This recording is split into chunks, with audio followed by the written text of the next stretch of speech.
Media sosial diramaikan dengan aksi pria yang bekerja sebagai kuli bangunan mahir melakukan shuffle dance. Berlatar belakang lokasi pembangunan, pria tersebut dengan energik melakukan gerakan shuffle dance yang disebut-sebut merupakan gaya tarian yang berasal dari Australia. Video tersebut diunggah oleh pengguna TikTok @elangsalves2. Pria itu mengenakan celana jeans hingga sepatu dan topi senada dengan melakukan shuffle dance. Pria di dalam video tersebut diketahui bernama Elang Erlangga, 26 tahun.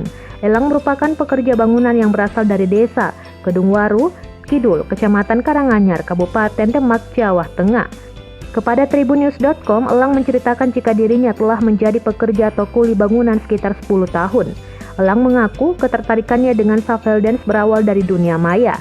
Elang lalu membuat video shuffle dance di TikTok. Elang biasanya membuat video shuffle dance saat beristirahat. Elang juga mengungkapkan banyak warganet atau netizen yang merendahkannya, namun Elang tidak begitu menghiraukannya. Pria yang saat ini tengah mengerjakan proyek di Bekasi menyebut tidak memasukkan hinaan netizen ke dalam hati.